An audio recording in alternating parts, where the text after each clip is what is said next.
Thousands of people are fleeing violence in Eastern Democratic Republic of the Congo as fighting intensifies between the Congolese army and the M23 armed group. Fighters reportedly surrounded the strategic town of Sake on Wednesday, a crucial step before reaching Goma, the capital of North Kivu. Capturing Sake with the Congolese army and United Nations peacekeepers have been struggling to contain M23's advance. And as fighting continues, thousands of those who fled Sake have arrived in Bolengo, about 10 kilometers, 6 miles west of Goma. In a region already plagued with militia violence, M23 rebels launched a major new offensive in March 2022, sparking a conflict that has led to military intervention. Clashes between the rebels, army forces and self-defense groups that support them have escalated recently, forcing entire communities in Masisi and Rutshuru territories to flee to perceived areas of greater safety neighborhood northwest of Goma, but it underscored the potential threat to the city of approximately 2 million people. The DRC government this week promised that it would not let Goma, situated close to the border with a Truth and Reconciliation Commission, TRC, established after apartheid ended in 1994, granted hundreds of amnesties, but also recommended prosecutions in more than 300 cases, most of which were never pursued. The victims' relatives include the son of Fort Kalata, one of the so-called Kradok 4 anti-apartheid activists who were abducted and murdered in June 1985. Microsoft aims to provide 1 million people in South Africa with artificial intelligence AI and cybersecurity, and in South Africa will prioritize all sectors from companies to government and the youth. Bernard said at the our youth will be well positioned to compete on the global stage, Bernard said, to training 30 million Africans in the next 5 years. Britain launched an investigation against big tech companies. CMA Chief Executive Sarah Cardell said more competitive mobile ecosystems could foster innovation and new opportunities across a range of services that millions of people use by the app stores, browsers or operating systems. Nearly all smartphones sold in Britain run either Apple iOS or Google's Android operating systems, and their respective app stores and browsers have either exclusive or leading positions on their platforms. They could therefore exert considerable influence over content, services and technological developments, the CMA said. Apple said it believed in thriving and dynamic markets where innovation can flourish, and its ecosystem supported hundreds of segments and jurisdictions where we operate, and our focus is always the trust of our users, the company said in a statement. Google's Senior Director for Competition, Oliver Bethel, said Android's openness is the only example of the successful and viable open-source mobile operating system, he said. The British sue on fair terms. It is the second investigation by the CMA using its new powers to scrutinize big tech. It first announced earlier this month was targeted at Google search services. The deadlines who are in the country legally but not temporarily, such as tourists, university students or temporary workers, if the father is a non-citizen. In response, 22 states along with activist groups and expectant mothers filed 6 lawsuits to halt the executive order, arguing that it violates the 14th Amendment. Legal precedent has long interpreted the amendment that all persons born or naturalized in the United States and subject to jurisdiction thereof are citizens of the United States. To every baby born in the United States, with a few limited exceptions, children of accredited foreign diplomats, children who were born to non-citizens on U.S. territory occupied by an invading army, and for a time, children born to Native Americans on reservations. Southport killer Alxel Rudakubana has been sentenced to a minimum of 52 years for the sadistic murders of 3 young girls in an attack described as shocking and pure evil. Elsie Dodds Stankombe came into the courtroom as he was sentenced at Liverpool Crown Court, having been removed from the dock earlier due to who could dispute it. In his sentencing remarks, Justice Goose said, "I am sure Ruda Kubana had a settled determination to carry out these offences, and had he been able to, he would have killed each and every child, all 26 of them." Justice Goose confirmed the offences did not reach the legal definition of terrorism because he did not kill to further a political, religious, or to reshape. The Department of Justice this week revoked an unspecified number of entry-level job offers to law students who had been accepted to its prestigious honors program, citing the federal hiring freeze. Firefighters stopped the expansion of a new wildfire north of Los Angeles on Thursday after it spread rapidly as California Governor Gavin Newsom signed a $2.5 billion relief package for the fire-devastated region. The August fire, about 50 miles, 80 kilometers north of Los Angeles, broke out on Wednesday as emergency services continued to battle two fires on the city's eastern and western flanks that have burned for more than 2 weeks. The August fire quickly burned some 10,176 acres of land, but the figure held steady throughout the day on the ground.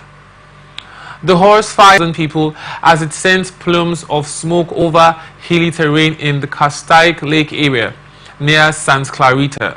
Firefighters contended with strong winds and low humidity that were expected to persist throughout Friday. Rain and mountain snow has been forecast for the Los Angeles area from Saturday to Monday. To have held both jobs, the Senate approved the nomination Thursday on a 74-25 vote. Ratcliffe is one of the few figures Trump tapped to return from his second term. The former conservative Texas congressman had been a strong supporter of Trump in 2019 when Trump said on a social media that he wanted Ratcliffe to be the director of national agencies. The CIA collects and ODNI assembles the intel from the various agencies to put together products like the President's Daily Brief. Critics have said Ratcliffe has placed greater emphasis on China, a position which is also in line with Trump and is shared by the broader intelligence community. U.S. lawmakers introduced a bipartisan de minimis exemption for low-value Chinese imports. The bill, introduced by John Mullena, the Republican chair of the House of Representatives Select Committee on China, comes after President Donald Trump issued a memo on Monday asking his cabinet to assess legislation on the Permanent Normal Trade Relations designation for Beijing. Congress approved PNTR for China in 2000, paving the way for its entry into the World Trade Organization. But the U.S. has routinely found the large role of the state in China's economy, including hefty government subsidies for strategic industries, to violate the global trade body rules. Trump, who has railed against China's vast trade surplus with the U.S., has vowed more duties on Chinese goods. Mollena's Restoring Trade Fairness Act was co-sponsored by Democratic Representative Tom Suozzi and introduced with a companion bill in the Senate. Mullena said granting China PNTR had ushered in waves of Chinese imports, depleted U.S. manufacturing, and made the U.S. susceptible to economic coercion from its foremost adversary. We'll take a short break, and when we return, we will continue with the rest of the stories. Please stay with us.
Residents across Ireland have been urged to stay at home as the entire island braces for the arrival of Storm Eowyn.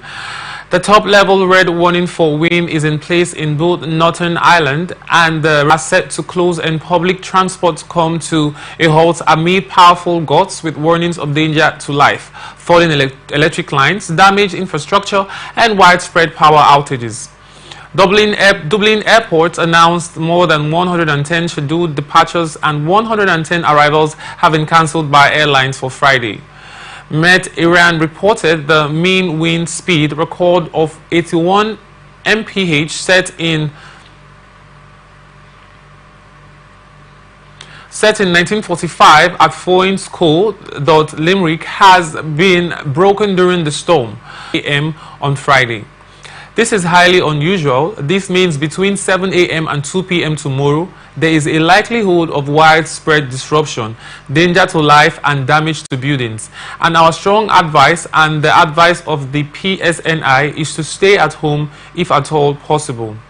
Meanwhile, the chairman of Ireland's National Emergency Coordination Group, Kate Leonard, said Storm Eowyn will be one of the most severe storms Ireland has seen.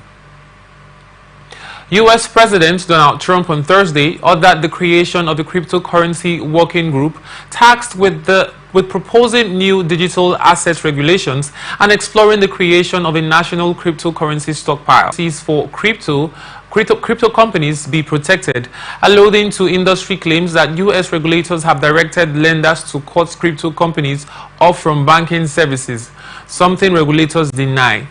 The order also banned the creation of Central Bank Exchange Commission announcement that it was creating a task force to overhaul crypto policy. Anzelika Khan, the wife of prominent Ukrainian-Russian businessman German Khan, faced a legal setback on Friday when her appeal against British sanctions was rejected. The sanctions were imposed in April 2022 following Russia's invasion of Ukraine.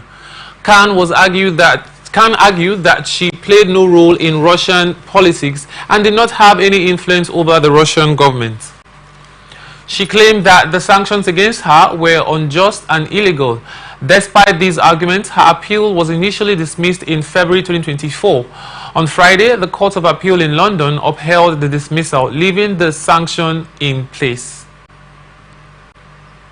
Michael Martin was elected Irish Prime Minister for the second time by a coalition of the two large centre-right parties and independents on Thursday, underlining a main task as warding off threats arising from Donald Trump's return as U.S. President. The government is bracing for the fallout from the new U.S. administration under Trump, who pledges to upend corporate tax rules and impose tariffs pose a potentially major threat to Ireland's foreign multinational-focused economy.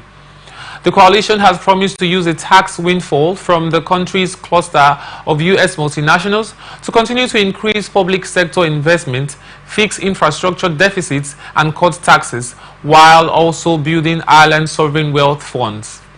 It is the second consecutive governing bloc between historic rivals Fine Gael and Fianna Fáil, who between them have led every government since Ireland's founding. This time, independents replaced junior coalition partner, the Green Party, which lost most of its seats. For us today, the task is to protect Ireland's strength at a moment of real threat while also addressing critical social needs.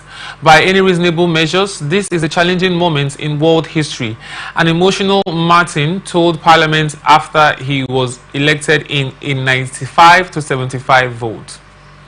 More than 250 schools in Bangkok were closed on Thursday due to pollution, authorities said, as officials urged people to work from home and restricted heavy vehicles in the city.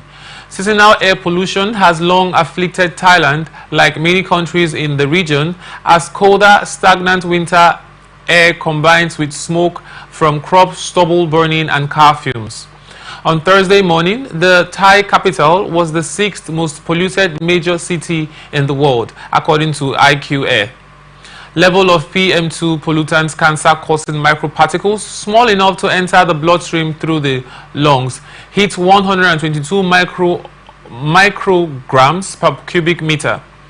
The World Health Organization recommends 24-hour average exposures should not be more than 15 for most days of the year.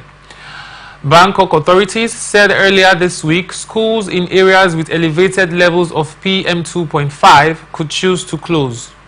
And by Thursday morning, 194 of the 437 schools under the Bangkok Metropolitan Authority had shut their doors, affecting thousands of students.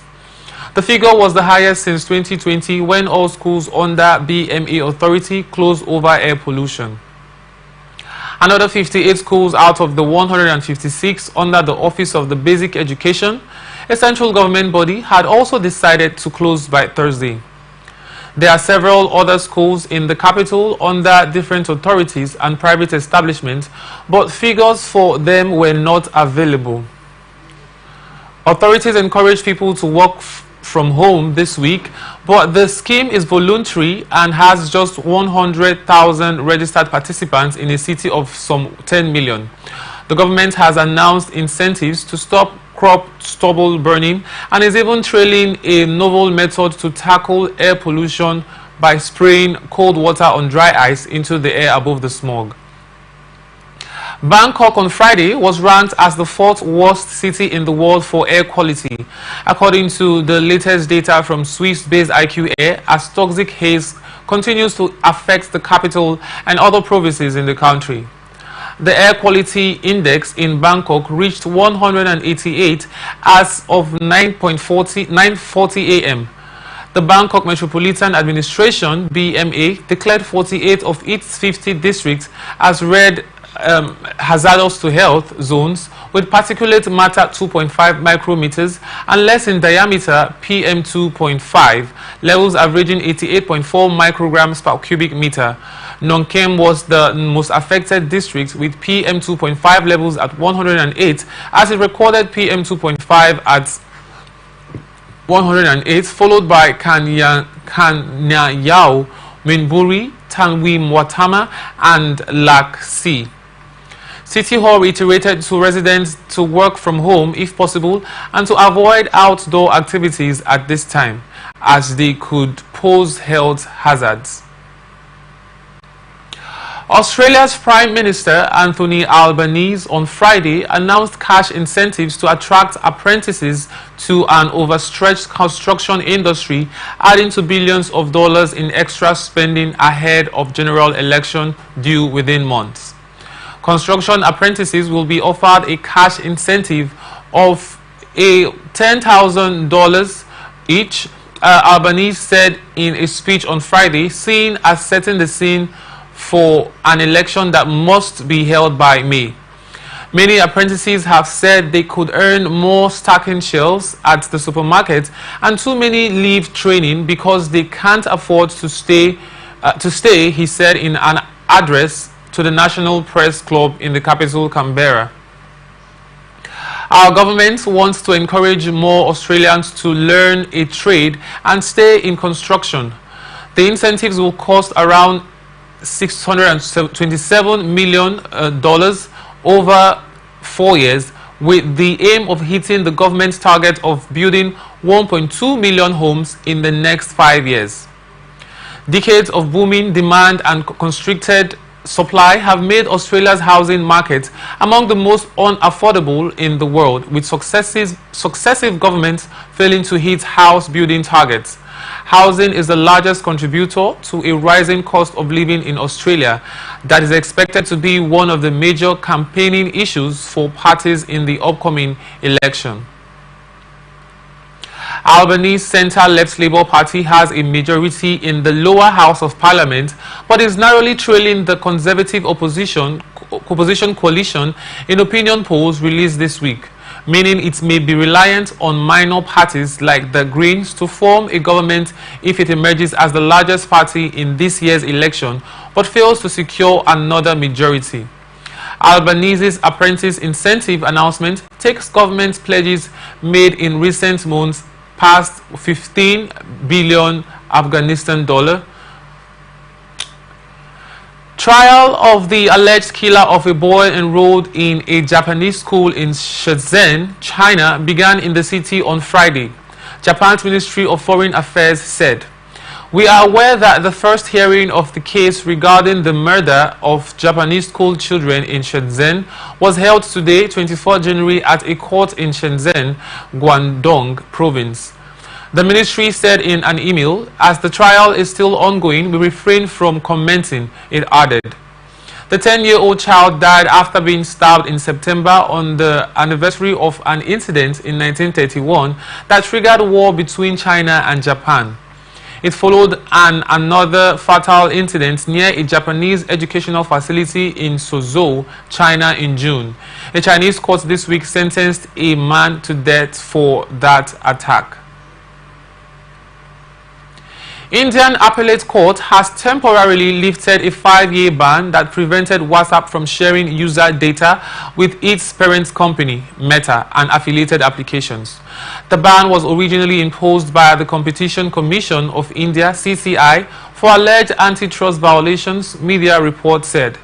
The National Company Law Appellate Tribunal, NCLAT, issued the stay granting interim relief to Meta as it challenges the CCI's November ruling. Lawyers for WhatsApp and Meta argue that the ban jeopardizes the sustainability of the messaging platform's business model. Since a 2021 privacy policy update, WhatsApp users must accept data sharing with Meta to access the service. The 5-year ban may lead to a collapse of WhatsApp business model, the tribunal said, according to the Indian legal news outlet Bar and Bench. The CCI contends that WhatsApp's take it or leave it policy unfairly exploits its dominant position in India's mobile messaging and online advertising markets. The antitrust body argued that the policy imposed undue restrictions on user choice, violating Indian competition law. Beyond the data sharing prohibition, the CCI had fined Meta over 213 million rupees, approximately $2.5 million, for abusing its dominance in the online advertising sector. In a related case last April, WhatsApp had threatened to cease operations in India if compelled by judicial authorities to weaken its end-to-end encryption system to comply with aid flows at target levels throughout the Gaza ceasefire deal, a UN official told reporters. 15 months of war has left more